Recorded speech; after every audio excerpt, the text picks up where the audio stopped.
That is what I learned this holiday season, and it blew my mind. It blew my mind because now I have a strategy to do exactly what I want to do. Hi, I'm Alex Anders, and this is the Bisexual Romance Author Vlog. And you might be noticing that I am looking a little scruffy. A little scruffy. I couldn't be bothered to shave. I'm gonna be going on a hiatus, so this is just kind of like me getting into hibernation mode, I guess. But a lot of things have happened since the last time we talked. I figured I'd give you an update before I, checked out for a couple of weeks. So here it is. Let's start with some of the oldies but goodies. Like, for example, the using my voice to turn into a robot. That finally happened. So it took a while. My contact went on vacation for a while, and then the owner of the company went on vacation for a while. But ultimately, they sent me a contract. They included the moral clause I asked for, so they couldn't use no one could purchase my voice and use it for anything that would embarrass me. And also, I get to check who uses my voice twice a year now, as opposed to the once they suggested. That was some suggestions from you guys. Thank you for that. But they put in the contract. I signed the contract. It was fully executed like a week ago, finally. So that's the thing. So for 2020, they now have my voice. I think I'm currently the only American voice they have, and certainly the only voice they have for sexy stories. So we'll see. We'll see what happens. That's one. Two is audiobooks. Last time we spoke, I was extremely focused on creating new audiobooks. Well, that didn't work out quite as planned. Certainly I've earned more than nothing with the audiobooks. And I think that over time that I will, like my other audiobooks, I will probably have made a fair amount from the audiobooks. A few thousand, who knows.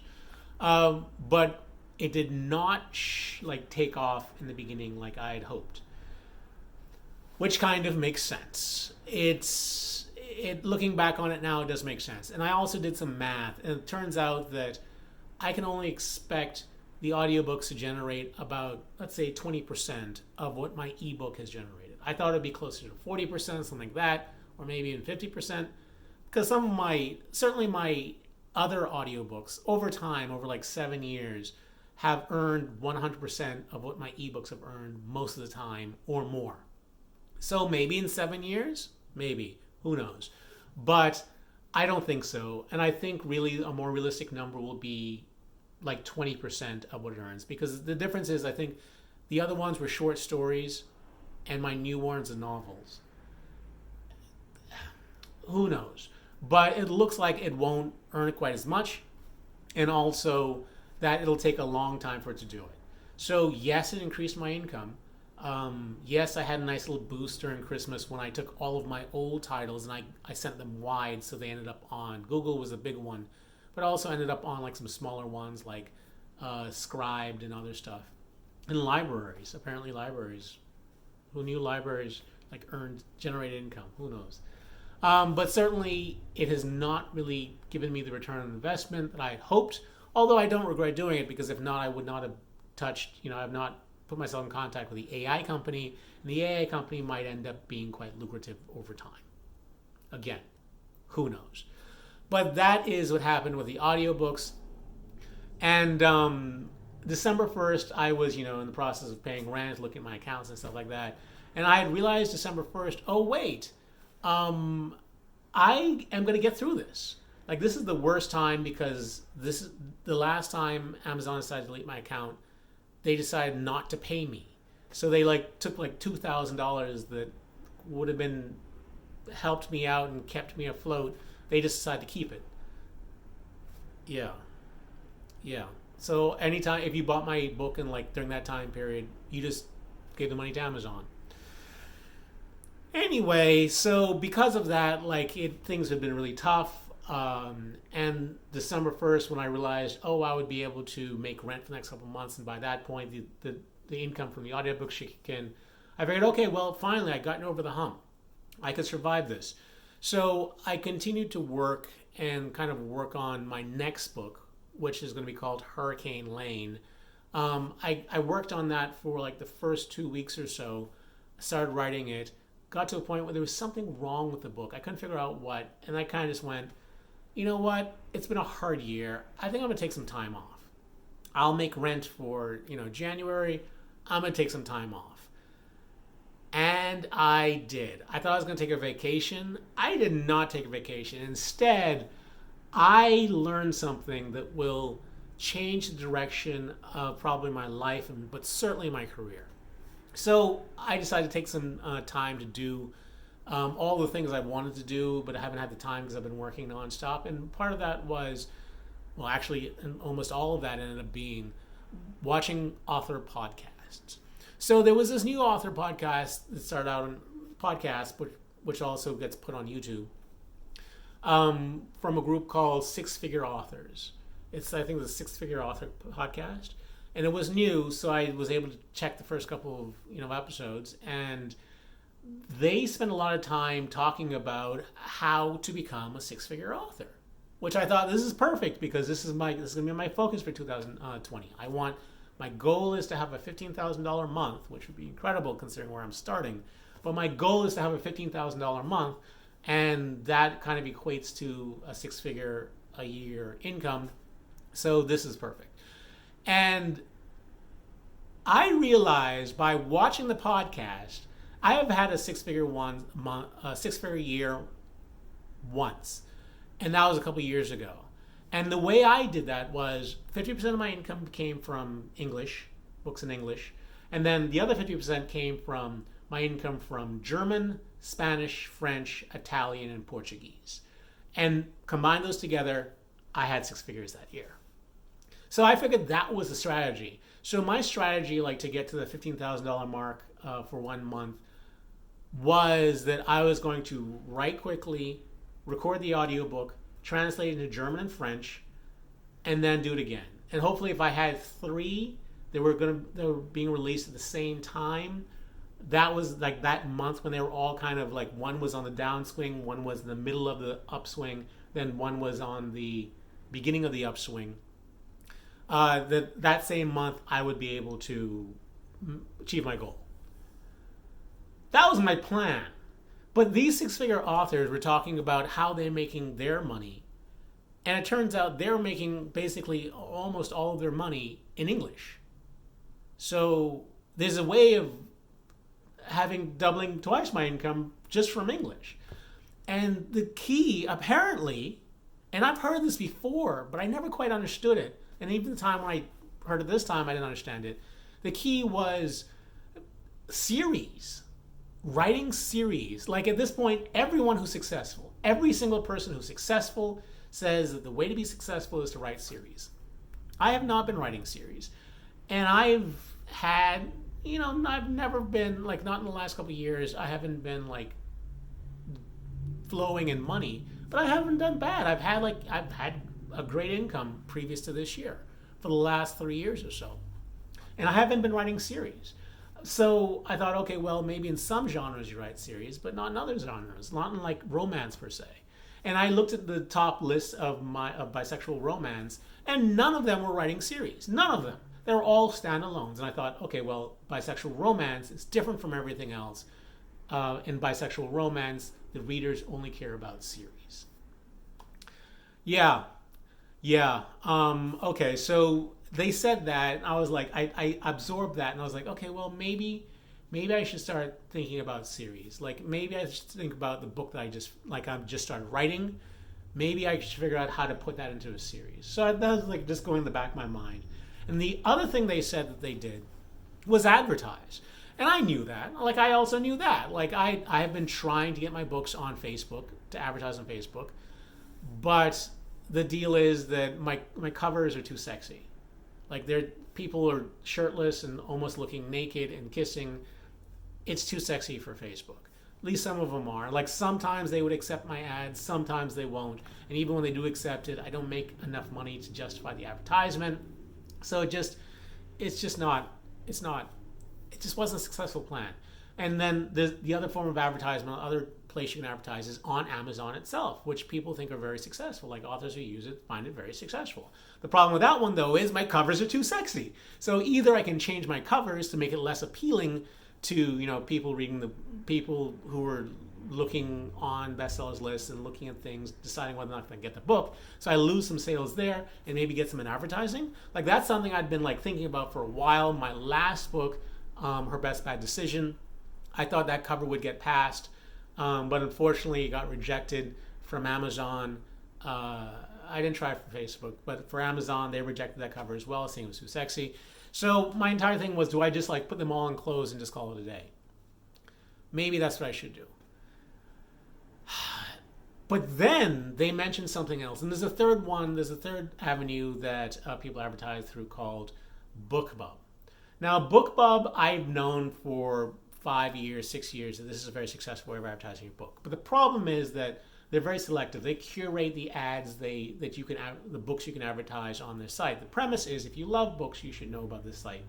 You sign up for it, you tell them what genre that you're interested in, and then every day you get an email about a book which has been a deal. It's been made into a deal. So it could be like, it could have started out $4.99 and it's been reduced to $2.99 or 99 cents for free. And everything is guaranteed to be a good deal.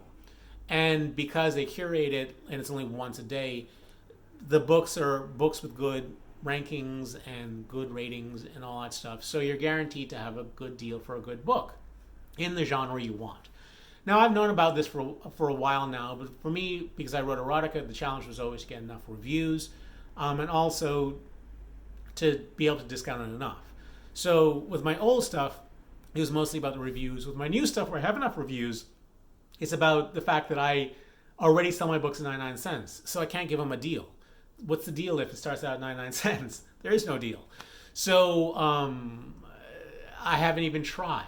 And I know that authors who use it, from one of the podcasts I was listening to, the person on the podcast said that all of those books on the bestsellers list and like the sub-genre bestsellers list, odds are that they all are there because of BookBubs.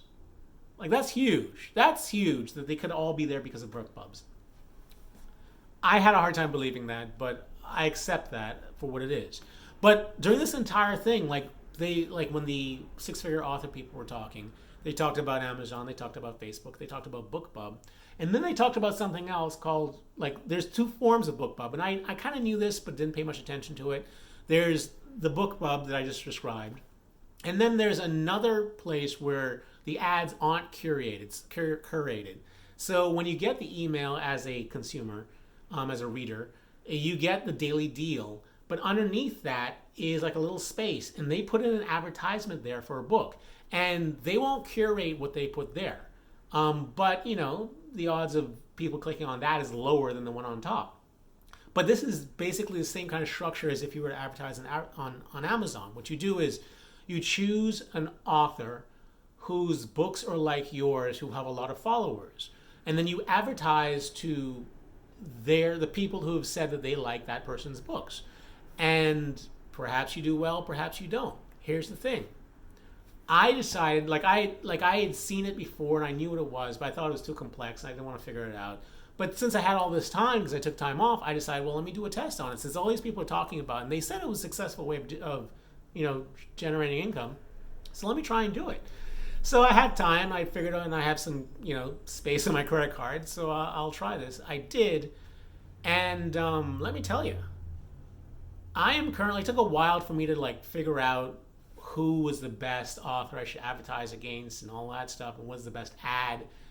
But for the past week and a half, I've been earning 2x my investment. So let's say I invested $10, I'm generating 35 of income. This works. This works. The reason why I had been so focused on YouTube for a while is because I couldn't find another way of advertising my books. And I thought, okay, well, with the YouTube and the podcast and stuff like that, I can finally be able to advertise my book.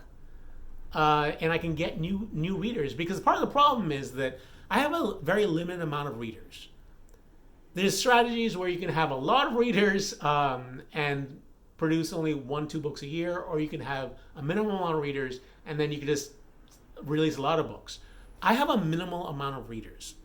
I have on average about 5,000 readers who purchase my books, which is not a lot, but that means I sell them for $2 each or $1.75 each. You know, that's 7,000 per book. Is that right? Is that math right? So 5,000 people. Let's just call it $2 to make it even. That's 10,000 per book. If you release a couple of books in a year, you know, you can just multiply it by the number of books you sell per year. So that you can have a very, you know, a fair income if you're willing to work hard for it. And I was. But the problem is that I can never get it past. Like my best-selling book had 10,000 readers. That's still not a ton, and I can't get them all. I can't get all 10,000 to purchase all of my books. Just that one book purchased 10,000. So, like, the way to become more successful is to get more readers, more people interested. But I thought that because I was writing in bisexual romance, that I had hit a cap. I had hit a ceiling on the number of people. I thought there was like 5,000 people in the world that was interested in MMF bisexual romance, and that was it.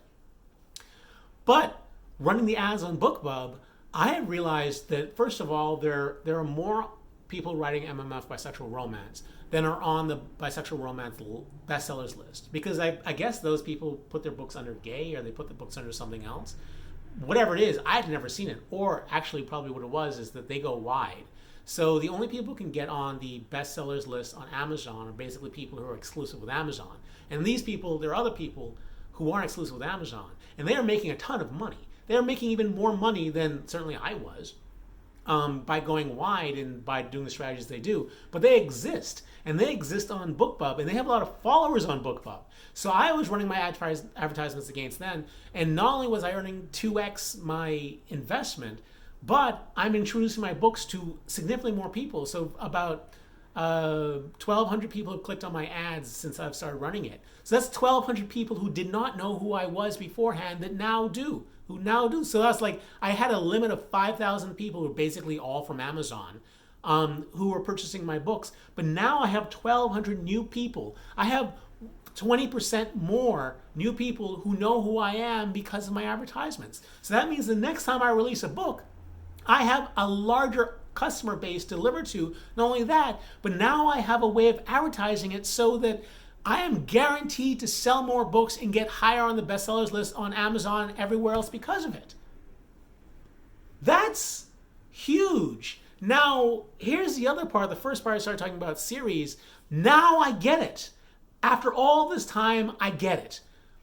Someone talking on a website, I think it was Mark Dawson, he was talking on one of his website about, like a couple of years ago, he was talking about how much money he made. Like how much, his big thing is he sells courses teaching advertisements with books.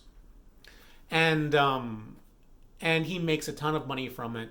It's his big thing. He's well known in the independent author industry for doing this. And a couple of years ago, he decided to talk about how much money he made, like a earnings review. And he talked about how much he made from Facebook, from Amazon ads, and from BookBub. First of all, it turns out that I am destroying his click-through rate. Like my conversion rate is higher than his click-through rate is higher, my click-through rate is higher than his. I'm destroying him in terms of success of the ads. Even though he's a 7-figure author, I think he makes them in the millions. Even though he makes in the millions, my click-through rate is better than his, and my average, that's a fact. But the thing is, he makes considerably more than I do. And why does he make considerably more than I do? It's because he writes in series. And now I got it. He explained in his video that, hey, first of all, the only way to increase your audience is to advertise. Like, he hammered that in, and finally I get it. Yes, there's finally a place where I can advertise, and advertising absolutely works. It absolutely increases your income. So finally I have that thing. But what you do is you write a 4, 5, 6 book series, and then you power it with advertisement. And if the advertisement, like if let's say you're selling a book for $3, $2.99, which is pretty standard. That means the author makes about $2 per sale. Now, if you have only one book and it takes you $2 to get a sale for that book, you make no money. Let's say it takes you $2.50 to get a sale for that book, you're losing money. If you have a 6-book series though, and you know that the read-through rate, which is like how many people get the first book and then move on to the second book and then the third book and then the fourth book and the fifth book, you know that your read-through rate is like, let's say 40%, let's make it easy, just say 50%. So 100 people get the first book, 50 people get the second book, and probably like 48 people get the third book. Let's say 45 people get the fourth book, and then like 42% get the fifth, sixth books and stuff like that. So it's like a lot get the first one. There's a big drop off for the second one, but it stays kind of steady after that because those are people who are now invested. So if it takes you $2 and let's say 50 cents to sell one book, which only generates you $2, you have only one book, that means you're at a loss. But if that's the first book in the series and you know fairly well that 50% of the people will go on and purchase your next 6 books, that means that instead of earning from one click-through, from one sale, instead of earning $2, what you're earning is something like $5 or $6 or $7 per click-through, which means that if it costs you $2.50 to get a sale, fine. That's no problem at all because you're actually going to be making $7 from the entire exchange. And that's the difference. That's why my advertisement never worked, because I was always trying to sell one book with advertisement and I could barely get the numbers to work out. Now I got the numbers to work out with the BookBub ads, which are kind of incredible, but imagine what would happen if I had a series. Now, back in like 1 year ago this time, I wrote a series for Island Candy. This was right after Amazon deleted my account. I was trying to figure out how to boost my sales again. So I decided to write a sequel to Island Candy and package it in an anthology, and hopefully it'll inspire people to purchase the book. Didn't work. And I just I was like, everyone always says write series. I wrote a second book in the series and it did nothing for me.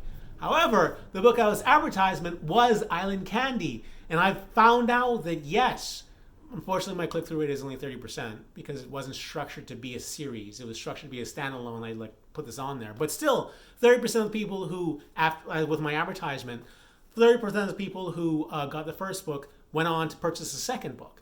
So that is the strategy.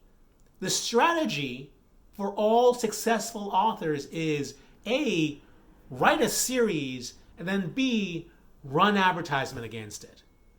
And if you have enough books in the series, you could basically almost spend anything on advertisement and you'll make a profit, as long as it's reasonable.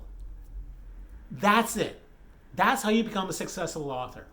It's not by doing audiobooks and then translating to German into French like I was doing and how I did it. That's not it. It's by just writing in series and then advertising against it. You don't even have to write in tropes. I didn't write in tropes, and the books I'm selling are making a profit. But if you write in tropes, which is what I'm doing now, and then you write in series, and then you advertise, then you're guaranteed to be successful. Wow. That is what I learned this holiday season, and it blew my mind. It blew my mind because now I have a strategy to do exactly what I want to do. Another thing I heard in the podcast was they're talking about productivity. I am a horrible use of my time. You should spend 80% of your time doing the things that will generate the most income.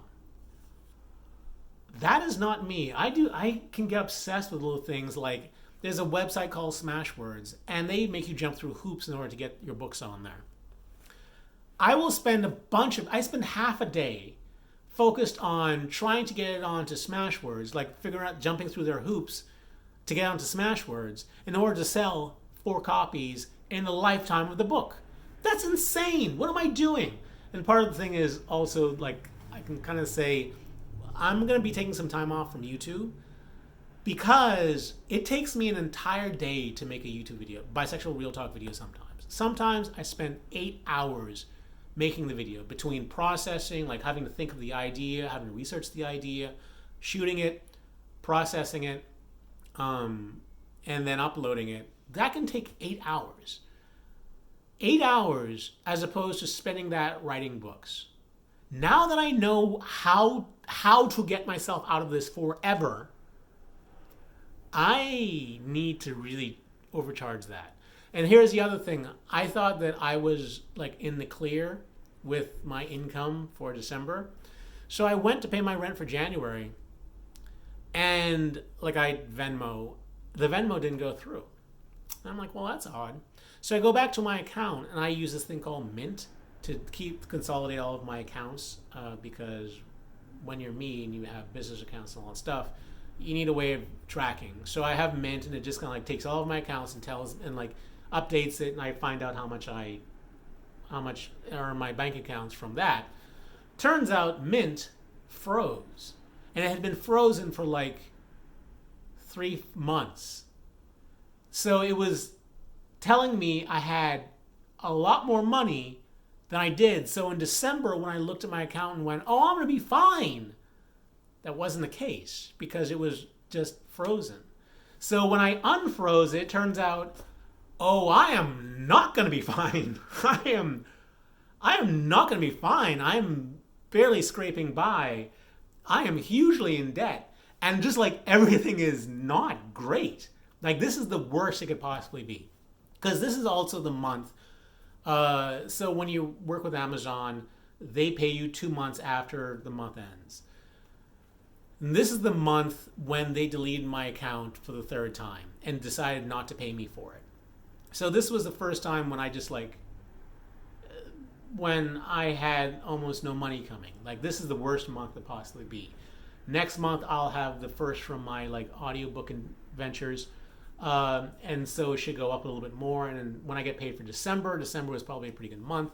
So it should be the first time in a long time I have like a monthly salary close to what I was making before. But having gotten here, I am hugely in debt. And in my French books, my translations, although they ended up on the top 100 bestsellers list in all of Amazon, they're not going to make a profit. They spiked and then just dropped. And that happened with the first book and the second book. I'm not going to make a profit on that. And then my German books, my first book, I did 2 German books. My first book did make a profit. My second book was ranked even higher than the first book.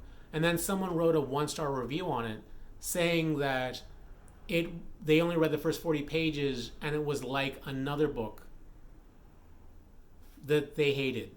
And I went and I checked the other book, and the other book was a huge bestseller. But yet, because it has a 1-star review, my read rate and sales rate for that book just plummeted. It was going up and up and up, and then 1-star review, and then crash. So it's possible I won't make a profit from that book either. And then before the crash, I already like paid for my German translator to do another book. And that could make a profit or not make a profit either. So to create my strategy before of writing a book, making an audio book, and instantly translating them to German and French, that is not a successful strategy. And I had to pay for all those things. I put it on a credit card. Like I am just hugely in debt, and my investments in that area may not pay off, at least not in the short term. I could figure out probably how to make it pay off in the long term. If I get a 3rd book translated, I could then take the first 2 books, make it an anthology, and then the first book will drive the sales, and the read-through will just continue through for that. So I can probably figure out a way how to make it profitable, but it's not going to be long term. It's going to be short. It's not going to be short term. It's going to be long term. And I got to get to this like little stage. So in order to get out of this and to get to where I need to be, I need to just start writing books in series. And that has been what I've been doing.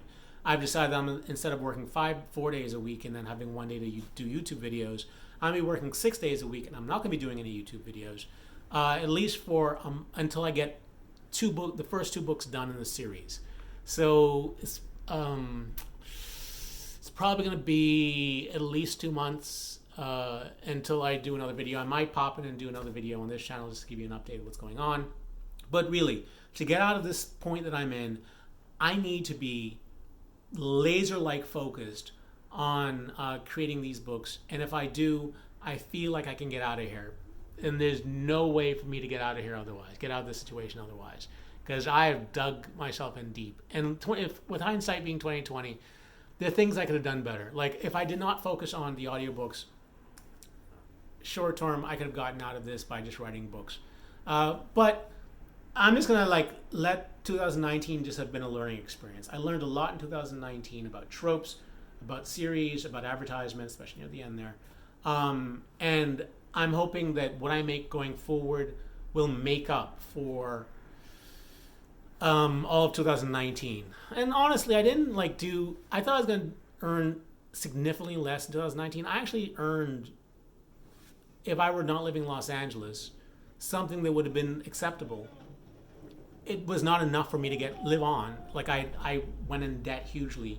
It still made that, but I went in debt hugely. Because it's just, I can't, I'm in LA. It's just different. So it's not like I didn't make anything.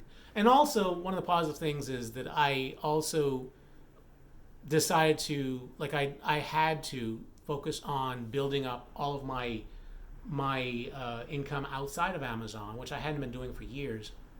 And now I feel like I could survive. If Amazon were to screw me over again, I could survive without them. Barely. But I could survive. And I'm surprised, there's a website called Kobo, and I created an anthology of all of my books, and I ran advertisements against it.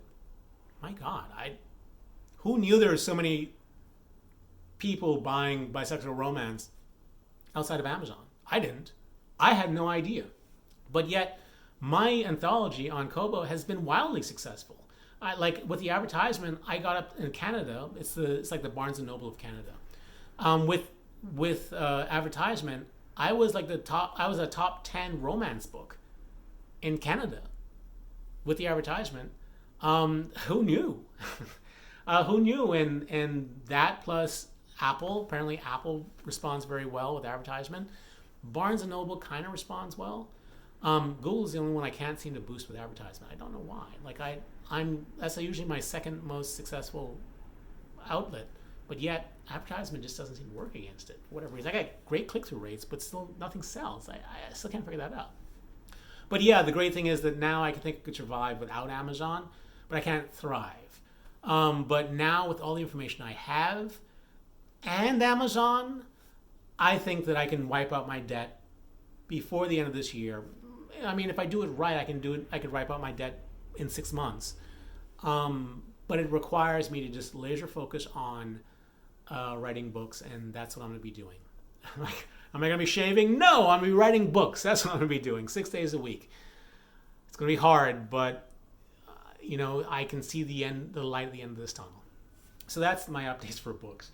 In terms of relationships, I did also focus on one other thing, in terms of relationships. I realized that flirting. I realized why I had been in every relationship that I had been in. And I realized all the things necessary. For me to be in a relationship, I need to be sexually attracted to them. There's very certain qualities that I'm sexually attracted to. They have to initiate it, and they have to blah blah blah. I had a realization, and it really depressed me it depressed me hard for 3 days, and then I figured out a way out of it, which is I need to be more flirty. I don't have a flirty personality. It's one of my big flaws in terms of anything relationships or relation. I'm not very flirty, so I decided to spend a couple of days in figuring out what flirty is, how to do it, the science behind it, and I just made a commitment to be more flirty for the rest of my life. So every time I leave my home now, I try to think of myself, wherever I go, be more flirty. And it's worked. I mean, I think I've gotten 4% more flirty or 5% more flirty. But I'm constantly thinking about it, which is better than before. I had said before I should be more flirty. And then I do it for I think about it for a day and then leave it.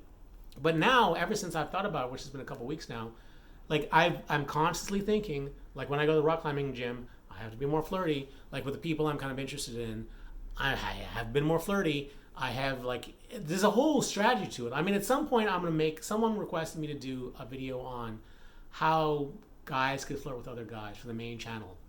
And I know what to say now, because now I know. Now I'm doing it. Now I'm getting better at every time. And yeah. And there are new prospects that I can be flirting with at the gym. Yeah. Things are looking up. I think 2020 is going to be much better than 2019. 2019 was just like the hellish year, and hopefully it'll be the worst year of my life. Like, I'm getting up there now. So hopefully I can say that I've finally had the worst time of my life, and I won't have anything worse than this, and hopefully it's all up from here. In all ways, in relationships, in terms of income, hopefully it's all up from here.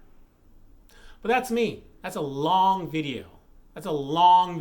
But I wanted to give you an update, let you know what's happening, and if you were an author and you're watching this, I have just given you the secrets that I didn't have, and if I had, I would have been so much more successful. And you know what?